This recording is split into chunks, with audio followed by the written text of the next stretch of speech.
Meghalaya couples కేసులో ట్విస్ట్ల మీద ట్విస్ట్లు కొనసాగుతున్నాయి. సస్పెన్స్ క్రైమ్ థ్రిల్లర్ను తలపించే కహానీలా కనిపిస్తోంది. రాజా రఘువంశ్ సోనం స్టోరీలో రఘువంశ్ హత్యకు భార్య సోనమే ప్రధాన సూత్రధారిగా పోలీసులు భావించి అరెస్ట్ చేశారు. అందుకు తగ్గట్టుగా ఆధారాలు కూడా దొరికాయి. పోలీసుల విచారణలో కండ్లు బైర్లు కమ్మే వాస్తవాలు బయటపడ్డాయి. పక్కా స్కెచ్తో సోనమే భర్తను హత్య చేయించింది. సుపారీ కిల్లర్స్తో మరీ మర్డర్ చేయించింది. It's such a brutal murder. Yes, మేఘాలయలోని చిరపుంజి ప్రాంతంలో దారుణ హత్య చేయించి ఓ జలపాతంలోకి తోయించేసి ఏమీ తెలియనట్టుగా కట్ చేస్తే ఉత్తరప్రదేశ్లోని ఘాజీపూర్ దాబాలో ప్రత్యక్షమైంది సోనం. ఈ వ్యవహారం మొత్తాన్ని కూడా చాలా ప్రిస్టేజియస్గా తీసుకున్నారు మేఘాలయ పోలీస్. కేవలం మేఘాలయలో మాత్రమే కాదు, దేశవ్యాప్తంగా ఈ వ్యవహారం సంచలనం రేపింది. మేఘాలయకు వచ్చే టూరిస్టుల భద్రతకు సంబంధించి అనేక ప్రశ్నలు తలెత్తాయి. ఈ వ్యవహారానికి సంబంధించి సాక్షాత్తు మేఘాలయ ముఖ్యమంత్రి రంగంలోకి దిగి ప్రత్యేక దర్యాప్తు సంస్థ సిట్ను ఏర్పాటు చేశారు. 7 రోజుల్లోనే సిట్ ఈ వ్యవహారానికి సంబంధించిన అంతు తేల్చింది. ఘాజీపూర్లో సోనంను పట్టుకున్నప్పుడు అసలు విషయం బయటపడింది. సోనం ఘాజీపూర్ వచ్చింది. ఘాజీపూర్లో తన సోదరుడికి ఫోన్ చేసింది. అక్కడికి చేరుకున్నటువంటి పోలీసులు తండ్రి సహాయంతో సోనంని గుర్తించారు. ఇక ఈ మొత్తం వ్యవహారంలో ప్రేమ కోణమే అసలు కారణంగా చెప్తున్నారు. సోనంకు రాజా రఘువంశ్తో పెళ్లికి ముందు కుష్వా అనే వ్యక్తితో సంబంధం ఉన్నట్టుగా చెప్తున్నారు. లవ్ అఫైర్ ఉన్నట్టుగా చెప్తున్నారు. ఈ నేపథ్యంలోనే ఇక ఈ ఇరువురి మధ్య బలవంతపు పెళ్లి జరిగినట్టుగా తెలుస్తోంది. అయితే ఈ మొత్తం వ్యవహారాన్ని సోనం తండ్రి మాత్రం ఖండిస్తున్న పరిస్థితి కనబడుతోంది. ఇక హనీమూన్ జంట మిస్సింగ్ కేసులో అయితే బిగ్ ట్విస్ట్ చోటు చేసుకుంది. భార్యే కిరాయి హంతకులతో భర్తను హత్య చేయించినట్టుగా పోలీసులు పూర్తి స్థాయిలో నిర్ధారించారు. సోనం కూడా ఒప్పుకుంది. ఘాజీపూర్లోని నంద్గంజ్ పోలీస్ స్టేషన్లో సోనం లొంగిపోయింది. ఇండోర్లో మే 11న రాజా రఘువంశ్కు సోనంకు వివాహమైంది. అంగరంగ వైభవంగా పెద్దలు ఈ ఇరువురి వివాహం చేశారు. ఒకసారి వారి వివాహానికి సంబంధించిన ఫోటోలు మనం చూస్తున్నాం. చాలా అట్టహాసంగా పెళ్లి కార్యక్రమం జరిగింది. వైభవంగా పెళ్లి జరిగింది. ఒకసారి చూడండి ఎంత అమాయకంగా కనిపిస్తుందో సోనం. నవ్వులు చిందిస్తూ రాజా రఘువంశ్ పక్కన హోయలలుకుతూ మనకు ఆ ఫోటోలో కనిపిస్తుంది. కానీ ఆ నవ్వు వెనుక చాలా క్రూరత్వం దాగి ఉంది. ఆ నవ్వు వెనుక ఒక కుట్ర దాగి ఉంది. అదే సోనంని ఒక నేరస్తురాలుగా తయారు చేసింది. పక్క ఫోటోలో చూడండి, నేరస్తురాలుగా మారిన సోనం ఏ రకంగా తల దించుకొని దేశం ముందు నిలబడిందో ఒకసారి మనం ఆ ఫోటో చూస్తే అర్థమవుతుంది. దేశం మొత్తం నివ్వెరపోయింది. ఈ ఘటన గురించి తెలిసిన తర్వాత, దిగ్భ్రాంతికర విషయాలు బయటకు వచ్చిన తర్వాత పూర్తిగా సోనం వ్యవహారం దేశమంతా తెలిసిపోయింది. నిందితురాలు సోనం ఉత్తరప్రదేశ్లోని ఘాజీపూర్లో పోలీసుల ముందు లొంగిపోయినప్పుడు ఆమె చెప్పిన విషయాలతో ఒక్కసారిగా పోలీసుల మైండ్ బ్లాక్ అయింది. ఎస్, నిజంగా సోనం చెప్పిన వివరాలు వింటే పోలీసులే కాదు, అక్కడున్న వాళ్ళందరికీ కూడా సోనం ఇంతకు తెగించిందానా అనే అంశాలు బయటపడ్డాయి. కిరాయి హంతకులతో హత్య చేయించింది. పాపం రఘువంశ్ ఏం తప్పు చేశాడు? పెద్దలు కుదిర్చిన పెళ్లి చేసుకోవడమైన తప్ప, సోనంని వివాహం చేసుకోవడమైన తప్ప, ఇష్టం లేని పెళ్లి ఎందుకు చేసుకున్నాడు సోనం? రఘువంశిని, అమాయకుడైన రఘువంశిని ప్రాణాలు బలి తీసుకుంది ఈ సోనం. ఒకసారి ఆ ఫోటోలు చూడండి. పెళ్లిలో నవ్వులు చిందిస్తూ అతనితో పెళ్లి దుస్తుల్లో ఎంత కులాసాగా కనిపిస్తుందో సోనం. ఇదే సోనం ఇప్పుడు అత్యంత కిరాతకంగా రాజా రఘువంశిని హత్య చేయించింది. పోలీసుల ఎదుట లొంగిపోయింది. మొత్తం ఈ వ్యవహారంలో 3 పోలీసులు అదుపులోకి తీసుకున్నారు. 2 ఇండోర్లో అదుపులోకి తీసుకున్నారు. 1 యూపీలోకి అదుపులోకి తీసుకున్నారు. ఈ మొత్తం వ్యవహారానికి ప్రేమనే కారణమని తెలుస్తుంది. రాజా రఘువంశ్తో వివాహం ముందు కుష్వా అనే వ్యక్తితో సోనం పూర్తి స్థాయి పీకల్లోతు ప్రేమలో మునిగిపోయినట్టుగా చెప్తున్నారు. అయితే ఇది తల్లిదండ్రులకు సోనం చెప్పిందో లేదో మరి, కానీ ఈ విషయాన్ని తల్లిదండ్రులు కూడా దాచిపెట్టి రాజా రఘువంశ్తో పెళ్లి చేశారో ఏంటో మరి. పూర్తి వివరాలు తెలియాల్సి ఉంది. అయినప్పటికీ ఇష్టం లేని వివాహమే ఈ హత్యకు కారణంగా చెప్తున్నారు. పోలీసుల అదుపులో ఉన్న నిందితురాలు సోనం స్వయంగా తన భర్తను హత్య చేయడానికి తమను నియమించుకుందని పట్టుబడ్డ నిందితులు చెప్తున్నారు. యూపీలో ఒకరిని పట్టుకున్నారు, ఇండోర్లో ఇద్దరిని పట్టుకున్నారు. మేఘాలయ డీజీపీ నోంగ్ రాంగ్ చాలా ప్రిస్టేజియస్గా తీసుకున్నారు. ఒకసారి మనం ఒక ట్వీట్ కూడా చూడొచ్చు. మేఘాలయ ముఖ్యమంత్రి కొన్రాడ్ సంగ్మా కూడా ట్వీట్ చేశారు. 7 రోజుల్లో ఈ ఘటనకు సంబంధించి పూర్తి అంశాలను ఛేదించాం, సిట్ దర్యాప్తు సంస్థ నిందితురాల్ని పట్టుకుందని చెప్పిన పరిస్థితి కనబడుతుంది. దేశాన్ని రాష్ట్రాన్ని తీవ్ర దిగ్భ్రాంతికి గురిచేసింది ఈ ఘటన. 7 రోజుల్లోనే పోలీసులు ఛేదించారు. మధ్యప్రదేశ్ చెందిన 3 అరెస్ట్ చేశారు. ఈ దారుణానికి కారణమైన మహిళ పోలీసులకు లొంగిపోయింది. మరో నిందితుని పట్టుకోవడానికి ఇంకా గాలింపులు సాగుతున్నాయని కాన్రాడ్ సంగ్మా మేఘాలయ ముఖ్యమంత్రి స్వయంగా చెప్పుకొచ్చారు.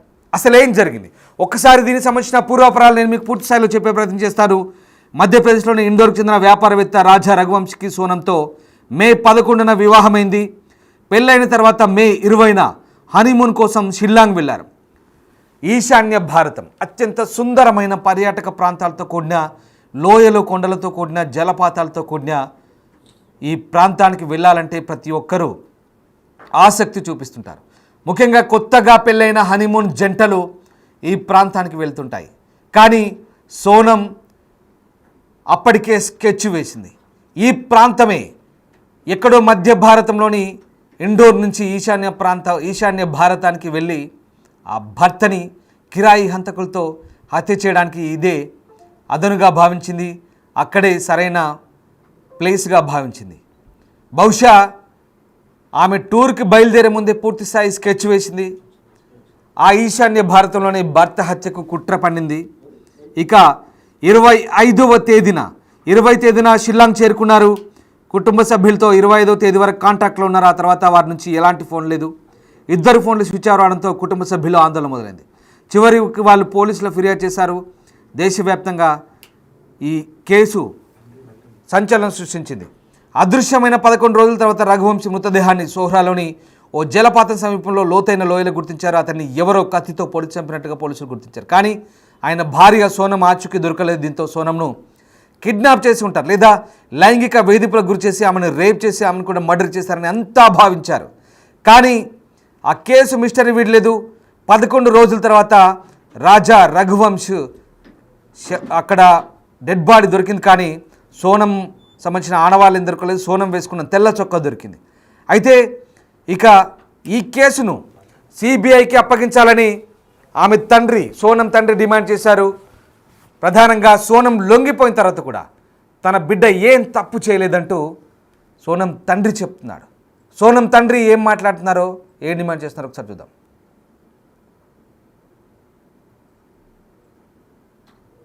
बजे फोन आया मेरे पास सोनम का भैया का माने गोविंद से 5 बजे फ़ोन आया।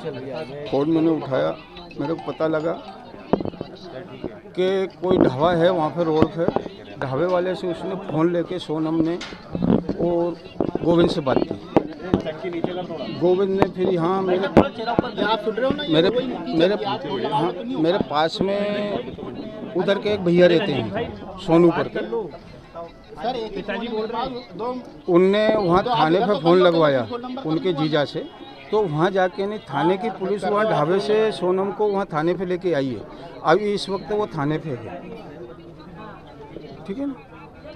उन पर भी कई सारे आरोप लग रहे हैं, क्या कहेंगे, किस तरीके के आरोप हैं? वो बिल्कुल आरोप 100% गलत आरोप लग रहे हैं।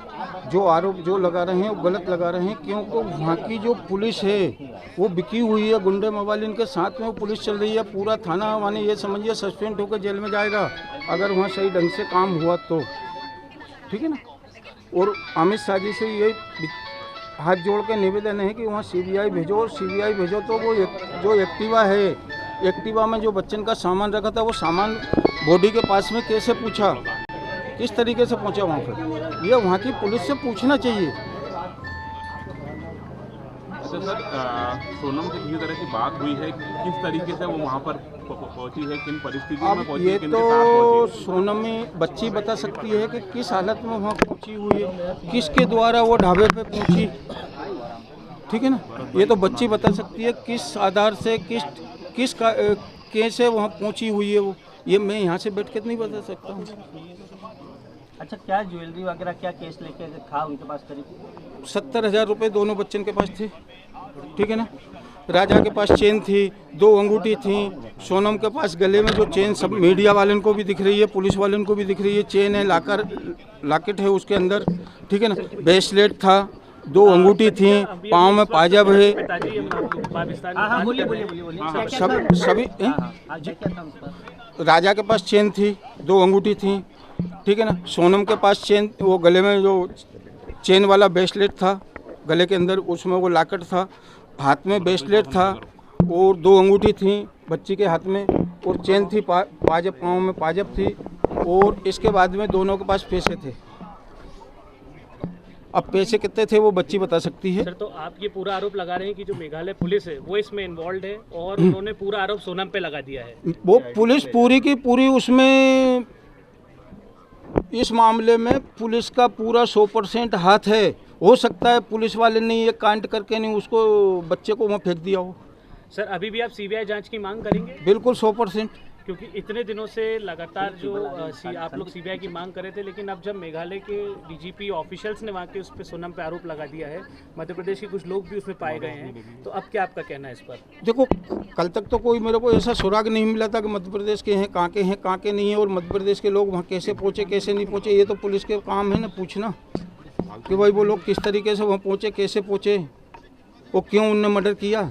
ये तो पुलिस का काम है ना उनसे पूछने का, मेरा काम थोड़ी है कि मैं पूछ सकता हूँ। सर, सोनम कैसे भागी, आपको उसका कुछ पता है? नहीं, ये कोई ये पता नहीं किया सबसे पहले? सर, सबसे पहले उसने उसके भाई को फ़ोन किया। आपकी बात हुई? सोनम से अभी मेरी बात नहीं हुई। बेटे ने क्या बताया आपके? बेटे ने यही बोला कि वो ढाबे पे है और मैं वहाँ पुलिस भेज रहा हूँ। आप अभी जाएंगे वहाँ पर? आपकी कोई योजना सोनम के पास? सोनम के पास भेज दिया है मैंने। सोनम के मामा गए हैं और सोनम के मासी का लड़का गया हुआ, उसका भाई। रिश्ता जो हुआ था उसका, उससे क्या वो खुश थी? बिल्कुल 100% खुश थी जब तो संबंध करा अपन लोगों ने। कोई दबाव नहीं था, दबाव के कारण कोई शादी होती है कि दबाव से? भाई दोनों धनी रजी होंगे, दोनों परिवार के रजी थे, जब तो शादी करी ना। शादी के पहले या शादी के बाद में कोई ऐसा लगा आपको? नहीं, ऐसा कुछ नहीं लगा। शादी के बाद में, अगर शादी के बाद में ऐसा कुछ लगता तो माँ बाप को पहले इस चीज़ का पता चलता है ना, इस चीज़ का माँ बाप को पता है। और रजी मर्जी से वो लोग घूमने के लिए गए थे। अगर ऐसा कुछ होता तो वो घूमने भी क्यों जाते। अब क्या मांग करते हैं आप? मांग मैं सीबीआई की कर रहा हूँ और करता रहूँगा जब तक सीबीआई वहाँ नहीं पहुँचेगी और वहाँ पुलिस से और उन लोगों से खाना तलाशी नहीं होगी, होटल वाले से, जब तक ये चीज़ का कोई प्रूफ नहीं आएगा।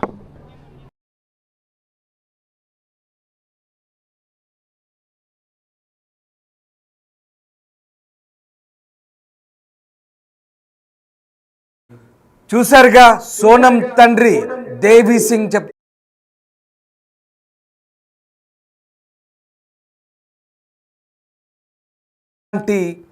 తప్పు తెలియదంటున్నారు. ఇది ఇరు కుటుంబాలు మాట్లాడి చేసిన పెళ్లిగా చెప్తున్నారు. కానీ బహుశా దేవి సింగ్కు తెలిసి ఉండదు, తన కూతురు పెళ్లికి ముందే రాజ్ కుష్వా అనే వ్యక్తితో ఎఫ్ఐఆర్ కొనసాగిస్తోంది. పెళ్లి ఇష్టం లేని సోనం కేవలం పెద్దల మాట కాదనలేక రాజా రఘువంశ్ని పెళ్లి చేసుకుంది. కానీ రాజా రఘువంశ్ని కడతీర్చేందుకు కిల్లర్స్ని సుపారీ కిల్లర్స్ని ఆమె రెంట్కి తీసుకొని మరి సుపారీ ఇచ్చి కిరాయి హంతకులతో హత్య చేయించేందుకు ప్రణాళికలు పండిందనే విషయం చాలా క్లియర్గా అర్థమవుతుంది. ఇక దేవి సింగ్ చెప్తున్నారు, సోనం తండ్రి తన కూతురుకు సంబంధించి మేఘాలయ పోలీసులు అన్ని కట్టుకథలు అల్లుతున్నారని, తన కూతురుకు ఎలాంటి తప్పు తెలియదంటున్నాడు. నిజంగా ఎలాంటి తప్పు తెలియని సోనం ఘాజీపూర్కి ఎలా వచ్చింది? మేఘాలయ నుంచి యూపీ ఘాజీపూర్కి ఎలా చేరుకుంది? అక్కడికి వచ్చాక తన సోదరుడికి ఫోన్ చేసి ఎలా పిలిపించుకుంది? సో ఇవన్నీ అనేక అంతు చిక్కని అంశాలు పోలీసుల విచారణలో బయటపడే అవకాశాలు కనిపిస్తున్నాయి. ప్రధానంగా సోనం ఈ హత్యను తానే చేసినట్టుగా ఒప్పుకున్న విషయం స్పష్టమవుతుంది, పోలీసుల విచారణలో వెళ్ళవుతుంది. కానీ ఆమె తండ్రి దేవి సింగ్ మాత్రం తన బిడ్డ చాలా అమాయకురాలు, ఎలాంటి తప్పు చేయలేదు, పైగా ఇదంతా కూడా పోలీసులు కట్టుకదలుతున్నారు, సిబిఐ దర్యాప్తు మరొకసారి జరపాలి, స్వతంత్ర విచారణ చేయాలి, అప్పుడు మేఘాలయ పోలీసులు అంతా మళ్ళీ జైల్లోకి వెళ్తారంటూ తండ్రి మాట్లాడుతున్నాడు. ఎంతైనా తండ్రి కదా కూతుర్ని వెనకేసుకొస్తాడు కోర్స్. కానీ బిడ్డ చేసిన తప్పు అప్పటికి గ్రహించలేకపోతున్నాడు. ఒక హత్య జరిగింది, కట్టుకున్న భర్తను కడతెరిచింది, ఊరికి తీసుకెళ్ళి ఎక్కడో ఈశాన్య భారతానికి తీసుకెళ్ళి కిరాతకంగా చంపించి ఒక లోయలో పడేసింది. ఈ విషయాన్నంతా కూడా తండ్రి జీర్ణించుకోలేకపోతున్నాడు. ఇరు కుటుంబాలు మాట్లాడి పెళ్లి చేశామే, అంత బాగానే ఉంది కదా, ఇలా చేస్తుంది మా అమ్మాయి, చాలా పద్ధతి గల అమ్మాయి అంటున్నాడు. కానీ ఒకసారి ఆ ఫోటో చూడండి, సోనం తప్పు చేసి ఎలా తలదించుకుందో దేశం ముందు. పెళ్లి ఫోటోలో ఎంత దర్జాగా చిరునవ్వులు చిందిస్తుందో, ఇటు పక్కన తప్పు చేసి ఎలా తలదించుకుందో. సరిగ్గా కాళ్ళ పారాని కూడా ఆరలేదు. పెళ్ళైన 11 రోజులకే భర్తని హత్య చేసింది, హత్య చేయించింది. కిరాయి హంతకులతో, సుపారీ కిల్లర్స్తో చాలా కిరాతకంగా హత్య చేయించింది. ఒక్కసారి మనం చూడొచ్చు. ఆ హత్యకు సంబంధించి మే 21న షిల్లాంగ్ చేరుకున్నారు, బాలాజీ గెస్ట్ హౌస్లో అడుగుపెట్టారు. మే 22న కిటింగ్ రోడ్లో స్కూటర్ను అద్దెకు తీసుకున్నారు. ఇక అక్కడి నుంచి చిరాపుంజి వెళ్ళారు. చిరాపుంజి తెలిసిందే, చాలా పర్యాటక ప్రాంతం, అది ఎక్కువ వర్షపాతం కురుస్తుంది భారత్లో. అదే సాయంత్రం మట్లాఖియాట్ వెళ్ళారు. అక్కడ ప్రసిద్ధమైనటువంటి double decker living root bridge ఉంటుంది, అక్కడికి వెళ్ళారు. అక్కడ నుంచి నోంగ్రియాట్ వెళ్ళారు. నోంగ్రియాట్లో అక్కడ ఒక హోమ్ స్టే తీసుకొని ట్రెక్కింగ్ చేయడానికి ఒక గైడ్ను కూడా పెట్టుకున్నారు. తర్వాత ఆ జంట తర్వాత రోజు 23న ఉదయం 6ంటికే చెక్అవుట్ చేశారు. ఉదయం 6ంటికే చెక్అవుట్ చేశారు. తిరిగి ట్రెక్కింగ్ వెళ్తున్నట్టుగా బయలుదేరారు. కానీ అక్కడ గైడ్ ఎవరైతే ఆల్బర్ట్ ఉన్నారో, ఆల్బర్ట్ తాను వస్తానంటే వద్దు, నువ్వు అక్కర్లేదు, మేమే వెళ్తామన్నారు. ఒకసారి బ్రిడ్జ్ చూడండి, డబుల్ డెక్కర్ బ్రిడ్జ్ అది. మనం చూస్తున్నటువంటి స్క్రీన్పై ఇదే డబుల్ డెక్కర్ బ్రిడ్జ్. ఇది ప్రపంచ ప్రసిద్ధిగాంచిన పర్యాటక ప్రాంతం ఇది. ఇక్కడ మౌలాఖియాట్ అంటారు. ఇది మేఘాలయ షిల్లాంగ్కు దగ్గరలో ఉంటుంది. ఈ ప్రాంతానికి చాలామంది వెళ్తుంటారు. ఇదే జలపాతంలో, ఒకసారి మనం ఇందాక చూస్తున్న జలపాతంలో, ఆ జలపాతంలోనే రాజా రఘువంశిని హత్య చేసి పడేశారు. అత్యంత కిరాతకంగా కత్తిపోట్లు కూడా కనబడ్డాయి. సో ఆ రకంగా 23వ తేదీన ఈ హత్య జరిగింది. 23వ తేదీన చెక్అవుట్ చేసిన తర్వాత ఆల్బర్ట్ గైడ్ను పక్కన పెట్టి వీళ్ళే వెళ్ళారు. అటు నుంచి 3000 మెట్లు ఎక్కుతూ నిటారుగా ఆ మార్గాన్ని ఎక్కుతూ వెళ్ళిపోయారు. ఇక్కడే అసలు కథ షురూ అయింది. అక్కడి నుంచి వాళ్ళతో పాటు మరొక 3 తోడయ్యారు. ఆ 3 కూడా ఇండోర్ నుంచి వచ్చిన వ్యక్తులే. ఒకసారి ఆ సుందరమైన ప్రదేశాలు చూస్తే మనకు అర్థమవుతుంది మేఘాలయకు ఎందుకు వెళ్తారు టూరిస్టులు అనేది. దీన్ని బట్టి మనం అర్థం చేసుకోవచ్చు. అత్యంత సుందరమైన కొండ ప్రాంతాలవి, పర్యాటకులను విపరీతంగా ఆకట్టుకునే ప్రాంతాలకి ముఖ్యంగా హనీమూన్ కపుల్స్ కూడా వెళ్తుంటారు. సో ఆ రకంగా 23న వెళ్ళారు. అక్కడి నుంచి జంట కనిపించకుండా పోయింది. 24న ఒక సోరారిం అనే గ్రామంలో స్కూటీని వదిలిపెట్టారు. 25న ఆ స్కూటీని ఇండోర్ జంట అద్దెకు తీసుకున్నట్టుగా దాని ఓనర్ కనిపెట్టాడు. ఇక జూన్ 2న ఈ వీసావ్ డాంగ్ జలపాతం, ఒకసారి మనకు స్క్రీన్ మీద కనిపిస్తుంది జలపాతం వీసావ్ డాంగ్, ఆ జలపాతంలోనే రాజా రఘువంశిని హత్య చేసి కిందికి తోసేశారు. అక్కడి నుంచి ఆ లోయలోనే అతను కూలిపోయిన మృతదేహం కనిపెట్టారు. జూన్ 2 అంటే 11 రోజుల తర్వాత. ఇక జూన్ 7న మధ్యప్రదేశ్ యూపీలో 3 అరెస్ట్ చేశారు. అప్పటికే విపరీతమైన ఒత్తిడి, దేశవ్యాప్తంగా ఈ ఘటన బయటకు వచ్చింది, సంచలనం రేగింది. ప్రత్యేక దర్యాప్తు సంస్థ సిట్ని ఏర్పాటు చేశారు. అప్పటి నుంచి వరుసగా దర్యాప్తు కొనసాగుతుంది. 7 రోజులనే పూర్తిగా ఈ వ్యవహారాన్ని కొలికి తెచ్చారు. జూన్ 8న ఘాజీపూర్లో దాబా దగ్గర సోనం దొరికింది. అసలు కథ ఇక్కడ బయటపడింది. సో మొత్తం వ్యవహారంలో సీసీటీవీ ఫుటేజ్ని కనిపెట్టారు, జీపీఎస్ డేటాను తీసుకున్నారు, స్కూటర్ నుంచి ఎక్కడికి వెళ్ళారు. అలాగే గైడ్తో మాట్లాడిన వివరాలు గైడ్ని అడిగి తెలుసుకున్నారు. కంప్లీట్ డీటెయిల్స్ అంతా తెలుసుకున్నారు. వారి వెంట ఎవరెవరు ఉన్నారు, ఎంతమంది వచ్చారు, ఏం జరిగింది, మొత్తం వివరాలన్నీ కూడా పోలీసులు రాబట్టే ప్రయత్నం చేశారు. సోనంతో పాటు ఈ జంటతో పాటు మరొక 3 ఆ ప్రాంతానికి చేరుకుని చెప్తున్నారు. బహుశా వాళ్ళంతా కూడా అప్పటికే వేసుకున్న స్కెచ్ ప్రకారం అక్కడ చేరుకొని ఉంటారు.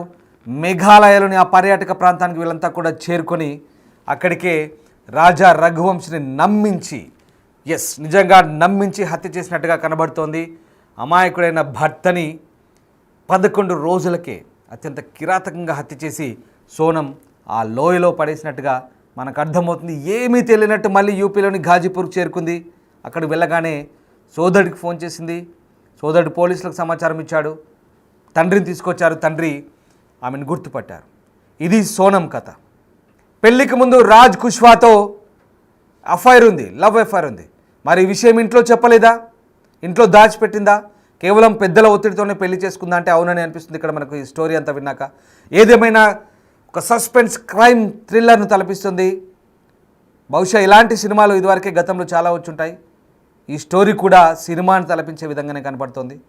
మొత్తం మీద ఈ ఘటనకు సంబంధించి ఇప్పటికే ముగ్గురిని అరెస్ట్ చేశారు, ఒకరు పరారులో ఉన్నారు. బహుశా లవర్ సోనం లవరే ఈ హత్యలో కీలక పాత్ర కూడా పోషించుంటారని పోలీసులు భావిస్తున్నారు. కానీ ఈ కేసులో ప్రధాన ముద్దాయిగా సోనంనే పోలీసులు అనుమానిస్తున్నారు. కానీ ఇప్పటికి కూడా సోనం తండ్రి తన బిడ్డ అమాయకురాలు అంటున్నాడు.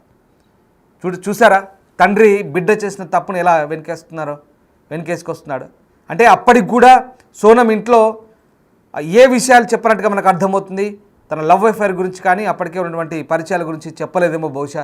అందుకే తన బిడ్డ మంచిదంటూ దేవిసింగ్ సోనం తండ్రి వెనుకేసుకొస్తున్నాడు. ఏ తండ్రి అయినా బిడ్డను వెనుకేసుకొస్తాడు కాదని. కానీ ఒక హత్య చేసింది, కిరాతకంగా కట్టుకున్న భర్తని కిరాయి హంతకులతో హత్య చేయించింది. ఈ రకంగా దేశవ్యాప్తంగా ఈ ఘటన సంచలనంగా మారింది. మధ్యప్రదేశ్ ముఖ్యమంత్రి కూడా మోహన్ సింగ్ ఈ ఘటనపై దర్యాప్తు చేయాలని ఆదేశించే పరిస్థితి వచ్చిందంటే 2 రాష్ట్రాల ముఖ్యమంత్రులు ఇన్వాల్వ్ అయ్యారు.